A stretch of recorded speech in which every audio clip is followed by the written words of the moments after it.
Thank you for having us. Did you ever imagine, Chris, that what you built 15 years ago would grow into something like this? That, you know, people in Australia would be watching regularly to find out what was happening next in the next chapter of your family's life? It's exciting. You know, when we first started out and we did season 1, we were just hoping there would be a season 2 because we were having the time of our lives. And it was a lot of work, and it was something that we had to kind of get used to the cadence and the routine and all of that. But we loved it. And when we got picked up for season 2, who knew there would be another 20 seasons to come? So I just feel really grateful. Do you have moments in the show where you think, oh my God, I don't want that to air? And do you have the power to be like, no, not that one, we'll keep that one, thanks? I think that's what makes the show so successful all these years, is that we do have the power, but we rarely exercise it. I think mostly the things I edit are from a very vain point of view, like, oh, my hair didn't look good in that shot.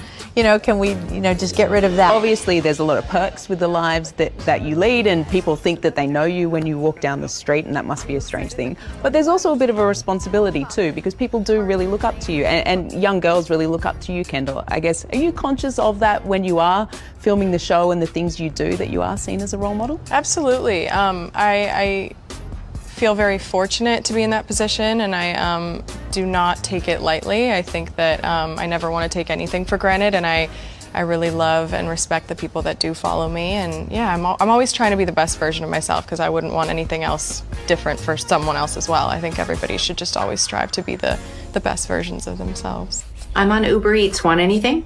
Anything? Yeah, you can get anything now. What about something easier to cut? Let's just get you a salad.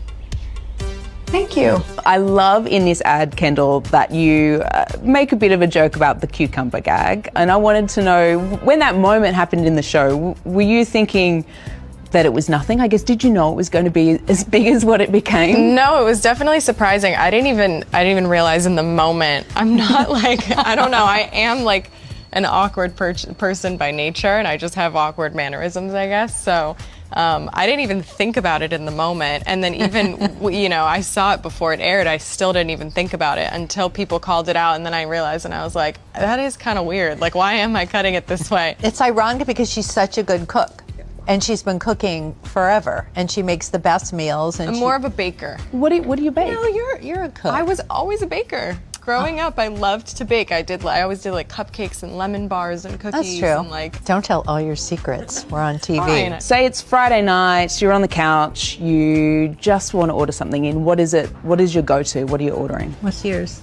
I'm usually probably doing Italian food. I love Italian. Like, I could do it at any time. Yeah. I would agree with that. Chinese is good.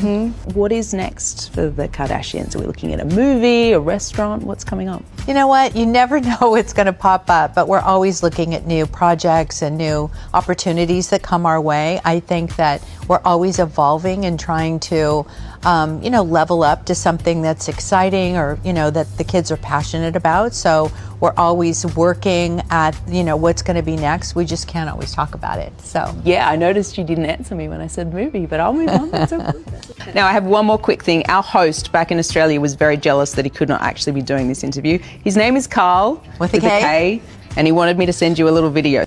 G'day guys, Carl with a K here. Your family obviously has a Chris, Kendall, Courtney, Kimmy, Chloe and a Kylie, but you haven't got a Carlos. I don't know, I don't want this to sound creepy, but maybe you could adopt me as your Australian son, Carlos. Not creepy at all, Carl. The wink. You happy to have another member of your family? Absolutely. The more the merrier. That's right. Carl Kardashian. It's got a good ring to it. I'm happy to go over and do it. It'd be fun for a little while, wouldn't it?